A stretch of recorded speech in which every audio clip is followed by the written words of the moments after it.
Kami tahu cara curang. Mungkin 2014 kami menang.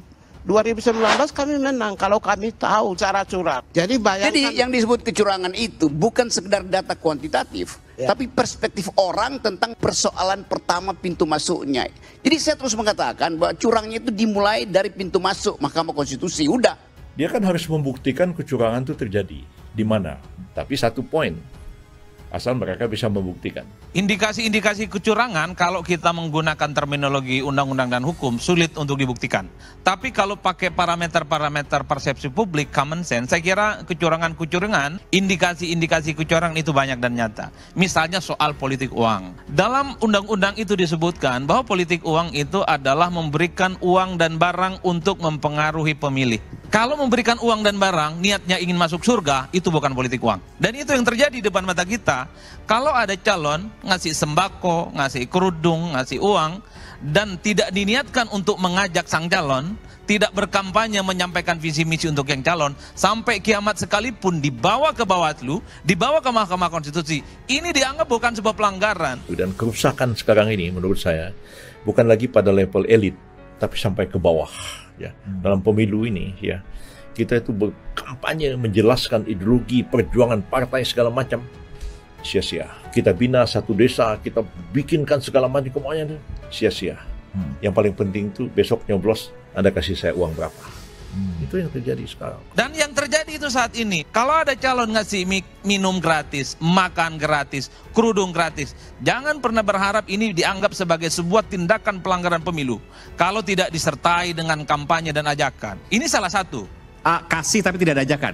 Anda mengatakan bansos maksudnya? Betul, termasuk bansos, termasuk pemberian logistik. Kalau itu diniatkan untuk tidak mendukung salah satu calon dalam transaksi pembeliannya, itu tidak bisa dianggap sebagai sebuah pelanggaran dalam pemilu. Ini rumitnya.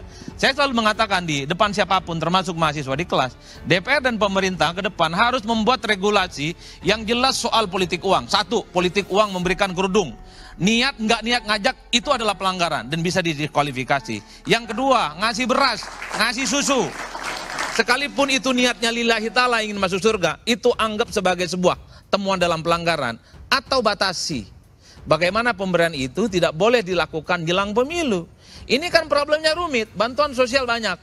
Kalau mau pemilu, orang kelihatan soleh, orang kelihatan baik, orang kelihatan mau bagi-bagi ke orang, mau pemilu.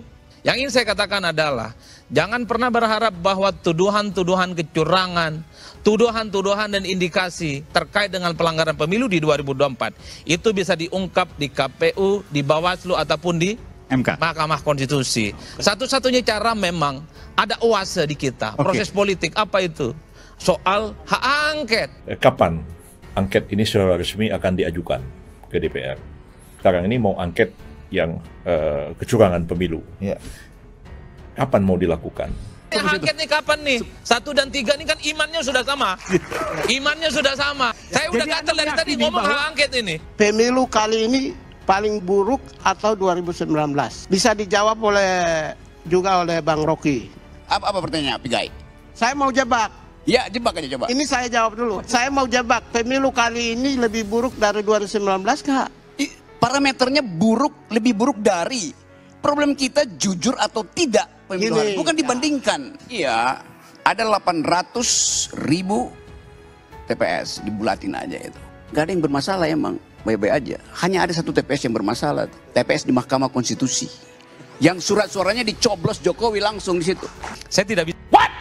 Indonesia tanah air beta pusaka abadi nan jaya. Pakar Hukum Tata Negara sekaligus Ketua Umum Partai Bulan Bintang atau PBB, Yusril Ihza Mahendra mempersilahkan kubu pasangan nomor urut 3 Ganjar Pranowo dan Mahfud MD membuktikan jika ada kecurangan secara terstruktur, sistematis, dan masif atau TSM di Pilpres 2024. Yusril mengatakan dirinya tidak bisa menilai ada atau tidaknya kecurangan secara TSM di Pilpres 2024. Saya nggak menilai, karena kan kalau misalnya ada anggapan seperti itu kita persilakan mereka membuktikan, kata Yusril saat ditemui di Universitas Indonesia, Depok, Jawa Barat. Yusril yang akan memimpin tim hukum pembela pasangan nomor urut 2 Prabowo Subianto dan Gibran ini menghormati semua langkah yang ditempuh para kandidat lain. Kalau sekiranya ada pihak-pihak, mungkin juga para calon berpendapat seperti itu, kecurangan TSM kami hormati, ujarnya. Dia pun meminta pihak yang menyebut ada kecurangan TSM di Pilpres 2024 agar membawa bukti ke Mahkamah Konstitusi pada saat persidangan nantinya. Ya, silakan dilanjutkan ke MK dan dibawa bukti-bukti ke sana, ucap Yusril. Sebelumnya, Tim Pemenangan Nasional membentuk Tim Hukum Pembela Demokrasi dan Keadilan Ganjar Mahfud pada Senin 19 Februari 2024 kemarin.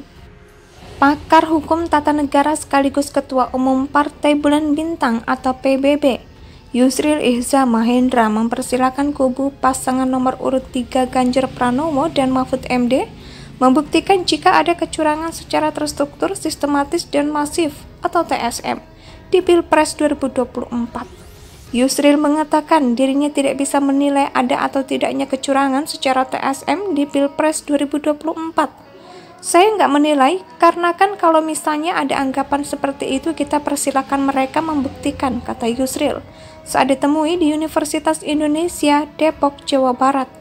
Yusril yang akan memimpin tim hukum pembela pasangan nomor urut 2 Prabowo Subianto dan Gibran ini menghormati semua langkah yang ditempuh para kandidat lain.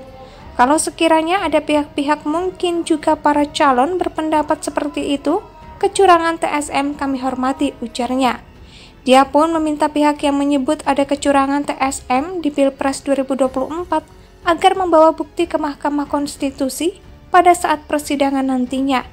Ya, silakan dilanjutkan ke MK dan dibawa bukti-bukti ke sana, ucap Yusril. Sebelumnya, Tim Pemenangan Nasional membentuk Tim Hukum Pembela Demokrasi dan Keadilan Ganjar Mahfud pada Senin 19 Februari 2024 kemarin.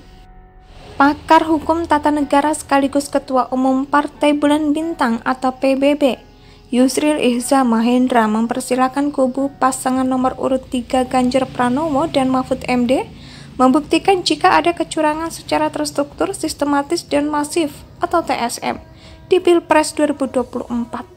Yusril mengatakan dirinya tidak bisa menilai ada atau tidaknya kecurangan secara TSM di Pilpres 2024.